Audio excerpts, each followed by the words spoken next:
रामपुर गांव में शालू आलू अपनी बहू गोपी आलू और पोती पिंकी आलू के साथ रहती थी। गोपी आलू बहुत ही चटोरी थी। एक दिन, अरे बहू, आज खाने में क्या पकाएगी? माँ जी, खाना क्या पकाना, मैं होटल से ही मंगा लेती हूँ। और आज मेरा मन फ्राइड राइस खाने को कर रहा है, साथ साथ मंचूरियन भी मंगा लूंगी। क्या मम्मी, जब देखो तुम अपनी पसंद का खाना ही मंगाती हो। आज मेरी पसंद का खाना मंगा लो। तुम ऐसा करो, नूडल्स मंगवा लो। अच्छा ठीक है, आज मैं अपनी बेटी की पसंद का खाना मंगाऊंगी। चलिए माँ जी, अब आप फटाफट तैयार हो जाइए। देखिए अभी डिलीवरी वाला आता ही होगा। अरे बहू, तू भी ना रोज रोज जब देखो तब कुछ ना कुछ होटल से मंगाती ही रहती है। तुझे ये नहीं पता कि घर का खाना पौष्टिक होता है। ये बाजार का खाएगी तो हाजमा बिगड़ जाएगा। आप भी ना माँ जी, कैसी बातें करती है। आप मेरे खाने पीने पर भी रोक लगा रही हैं। हे भगवान, कैसी चटोरी बहू आ गई। तभी गोलू ऑफिस जाने के लिए तैयार हो जाता है। अरे गोपी, खाने में क्या पकाया है? जल्दी से खाना लगाओ, मुझे ऑफिस जाने में देर हो रही है। बस थोड़ी देर रुक जाइए जी, अभी मैंने नूडल्स ऑर्डर किए हैं, वो डिलीवरी वाला आता ही होगा। गोपी, तुम्हारे चटोरेपन के चक्कर में मुझे भी बाजार का खाना रोज रोज खाना पड़ता है। मैं कहता हूँ तुम ये सब जल्दी बंद करो और ढंग का खाना घर पर पकाया करो। देखिए जी, मैं कह देती हूँ, अगर आप मेरे खाने पीने पर रोक लगाएंगे तो मैं अपने मायके चली जाऊंगी। मैं आपकी कोई नौकरानी नहीं हूँ कि रोज आपको खाना पका कर दूँ। अगर मुझे कुछ अच्छा खाने को मन कर रहा है तो मैं होटल से जरूर मंगाऊंगी। अरे बेटा, इससे बोलने का कोई फायदा नहीं, ये तो अपनी मन की ही करेगी। मैं भी रोज रोज होटल के खाने से तंग आ गई हूँ। तो ठीक है माँ जी, कल से आप अपना इनका खुद खाना बना लीजिएगा। मुझे और मेरी बेटी को घर का खाना अच्छा नहीं लगता। मुझे तो जो मन करेगा वही मैं बाजार से मंगा कर खाऊंगी। तभी डोर बेल बजती है। फिर गोपी आलू दरवाजा खोलती है। ये लीजिए मैम साहब, आपका पार्सल। गोलू चलिए, इसकी पेमेंट कीजिए 1000 रुपए। क्या कहा? 1000 रुपए? तुम्हारे ये फिजूल खर्चे मुझे बिल्कुल बर्दाश्त नहीं हो रहे। गोलू आलू गुस्से में 1000 रुपए दे देता है और ऑफिस चला जाता है। उधर शालू आलू भी बिना कुछ खाए पिए अपने कमरे में चली जाती है। उसी रात गोलू आलू और शालू आलू मिलकर गोपी आलू के चटोरेपन की आदत छुड़ाने के लिए प्लान बनाते हैं। अगले दिन, गोपी, मैं और माँ किसी काम से शहर के जंगल जा रहे हैं, आने में कुछ दिन लग जाएंगे। इतना कहकर गोलू आलू शालू आलू चले जाते हैं। अब गोपी आलू को रोकने टोकने वाला कोई नहीं था। वो दिन भर होटल से अपना मनपसंद खाना मंगवाती और खाती रहती थी। धीरे धीरे उसके सारे पैसे खत्म हो जाते हैं। तभी गोपी आलू गोलू आलू को फोन मिलाती है। हेलो गोलू, मेरे पास से सारे पैसे खत्म हो गए हैं, कुछ मेरे पेटीएम अकाउंट में डलवा दो। सॉरी गोपी आलू, मेरे पास तुम्हें पैसे भेजने के लिए कोई सुविधा नहीं है। बस कुछ दिन और, मैं जल्दी ही घर लौट आऊंगा। गोपी आलू मन मार कर रह जाती है।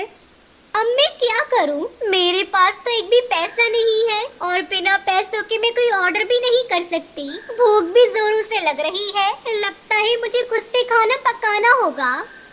अब गोपी आलू खुद खाना बनाने लगती है। धीरे धीरे उसके चटोरेपन की आदत छूट जाती है। कुछ दिन बाद गोलू आलू शहर से घर वापस आता है। गोपी आलू उनके सामने घर का खाना परोसती है। ये देखकर शालू आलू गोलू आलू खुश हो जाते हैं। लगता है माँ, हम अपने प्लान में कामयाब हो गए। हाँ बेटा, तो सही कह रहा है। इस तरह गोपी आलू बाहर के खाने को छोड़ देती है और खुशी खुशी अपने परिवार के साथ रहने लगती है। एक गांव में चुटकी आलू अपने पति रामू के साथ मिलकर गली गली घूमकर फल बेचा करती थी। उनका एक बेटा गोलू भी था जो दिमाग से थोड़ा पागल था। वो खेती बाड़ी करके अपनी जिंदगी गुजार रहे थे, लेकिन एक साल तक ठीक से बारिश नहीं हुई। उनके फल उग नहीं पाए, लेकिन उनकी तरबूज की खेती बहुत अच्छी हुई। ये देखकर चुटकी आलू अपने पति से कहती है, सुनिए जी, अब हमारे फल तो उग नहीं पाए, लेकिन हमारी तरबूज की खेती इस बार बहुत अच्छी हुई है। क्यों न हम तरबूज को बाजार में बेचें? अब तो गर्मियाँ भी आने वाली है, ग्राहक बहुत आएंगे।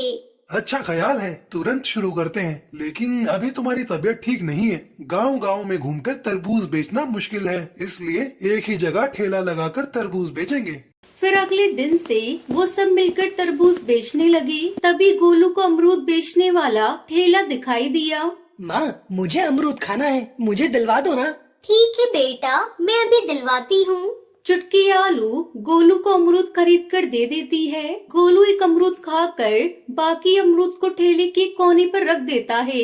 थोड़ी देर में ना जाने पता नहीं कहीं से एक तोती आकर उस अमरूद को खाने लगी। वो देखकर उसे बहुत खुशी हुई। गोलू उसे हाथ में लेकर धीरे से उसे सहलाने लगा और बहुत प्यार से उसे अमरूद खिलाने लगा।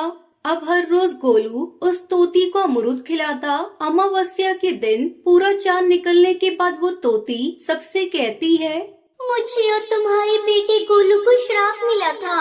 हम दोनों प्रेमी हैं। मैं एक अप्सरा हूँ, ये मेरे स्वामी है। एक बार हम पृथ्वी लोक घूमने आए थे और हमने ऋषि बाबा को बहुत तंग किया।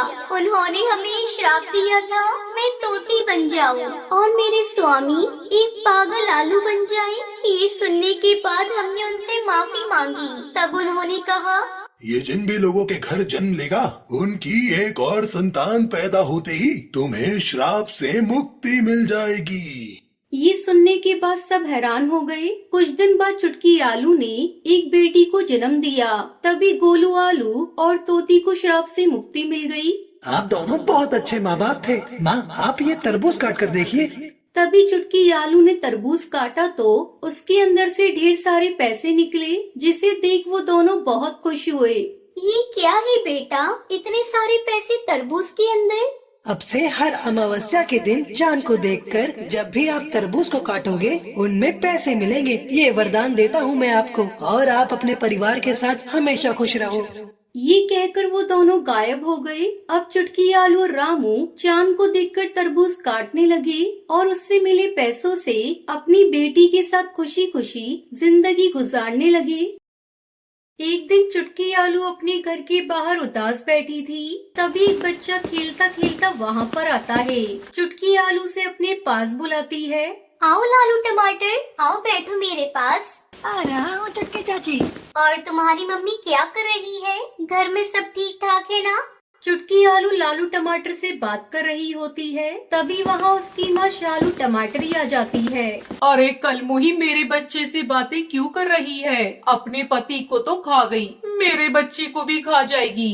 कैसी बात कर रही हो शालू? तुम जानती हो मेरे पति की मौत कार एक्सीडेंट में हुई थी, उसमें मेरी क्या गलती? चुटकी चुप हो जा, मैं अभी तेरी बातें सुनना नहीं चाहती हूँ। क्यों नहीं सुनोगी शालू? तुम्हें सुनना होगा। तुम्हारे मुंह में जो आएगा वो तुम मुझे बोलोगी। चुटकी चुप हो जा, आने दे मेरे पति को, आज तुझे घर से बाहर निकलवा कर रहूंगी। तुम कौन होती हो मुझे मेरे घर से निकलवाने वाली? जाओ यहाँ से अपने घर, बकवास मत करो। हाँ हाँ, अभी तो मैं जा रही हूँ, कल तुझे पता चलेगा मैं क्या कर सकती हूँ। अगले दिन शालू मोहल्ले के कुछ लोगों को लेकर वहाँ आती है। सुनो मोहल्ले वालों, ये अपने पति को तो खा गई, अभी हमारे बच्चों को खाना चाहती है। तुम्हें पता है कल इसने मेरे बच्चे को उल्टी सीधी पट्टी पड़ाई। अब ये धीरे धीरे सब बच्चों को अपने कब्जे में कर लेगी, फिर उन्हें मार देगी। इसलिए हम सबको मिलकर इसे गांव से निकाल देना चाहिए। हाँ शालू, तुम सही कह रही हो, निकालो इसे, इस गांव से निकालो। अरे गोलू भाई, आप लोग मेरे साथ क्या कर रहे हैं? मैं अपनी बच्ची को लेकर कहाँ जाऊंगी? तू कहीं भी जा, अब हम तुझे इस गांव में रहने नहीं देंगे। इस गांव में तेरा कोई काम नहीं। भगवान से डरो तुम लोग, मेरे साथ ऐसा मत करो। मैं अपनी बच्ची को लेकर कहाँ जाऊंगी? माँ क्या हुआ? आंटी हम लोगों को क्यों निकाल रही है? मुझे खुद नहीं पता, ये लोग मुझे किस बात की सजा दे रहे हैं। निकल, जल्दी निकल, हम लोग तुझे इस घर में नहीं रहने देंगे। तेरा बुरा साया हमारे बच्चों पर पड़ रहा है। बेचारी चुटकी अपनी बेटी चिंकी को लेकर वहाँ से चली जाती है। रामू देखो ना हमारे साथ क्या हो रहा है। मैं अपनी बच्ची को लेकर कहाँ जाऊंगी? इसे क्या खिलाऊंगी? अब चुटकी चलते चलते काफी दूर आ गई थी। चिंकी और उसकी हालत बहुत खराब थी। माँ मुझे बहुत जोरों से भूख लग रही है। बेटा भैया मैं क्या करूं, कहां से लाऊं? मैं भी तो मजबूर हूं ना। चल तो रुक, मैं अभी किसी के घर से खाना मांग कर लाती हूँ। चुटकी घर का दरवाजा खटखटाती है। कोई है? कुछ खाने को दे दो ना, मेरी बच्ची भूखी है। तभी उस घर से जगन्नाथ कद्दू बाहर आता है। क्या है जी, क्या बात है? भैया कुछ खाने के लिए दे दो, मेरी बच्ची सुबह से भूखी है। तुझे पूरे गांव में सिर्फ मेरा ही घर मिला था। जा, मैं तुझे कुछ नहीं देता। जा, हैं? जाकर कुछ काम कर। भैया मेरी बच्ची बहुत भूखी है, मैं आपके पैर पड़ती हूँ। चल हट, मेरे पैर मत पकड़, भाग यहाँ से। बेचारी चुटकी रोती बिलखती हुई घर घर में खाने की भीख मांगती है, लेकिन कोई भी उसकी मदद नहीं करता है। सब उसे भगा देते हैं। भूखी बिलखती हुई चुटकी अपनी किस्मत को कोसते हुए एक पेड़ के नीचे बैठ जाती है।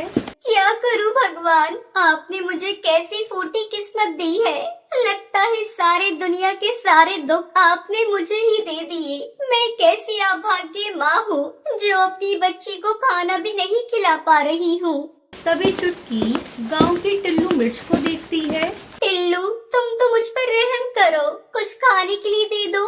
हाँ चुटकी, तेरा दुख मुझसे देखा नहीं गया, इसलिए मैं तुझे लेने के लिए आ गया। मेरा भी कोई नहीं है, मैं तुम्हें अपनी बहन बनाकर रखूंगा। भगवान ने चुटकी की सुन ली थी। अब वो अपनी बेटी चिंकी के साथ खुशी खुशी रहती है। तो ये थी आज की कहानी। क्या आपको पता है चुटकी को अपने घर कौन लेकर जाता है? अगर आपको पता है तो आप हमें कमेंट करके जरूर बताएं। अगर आपको ये वीडियो पसंद आई हो तो इस वीडियो को लाइक और ऐसी ही कहानियाँ देखने के लिए मेरे चैनल को सब्सक्राइब करें।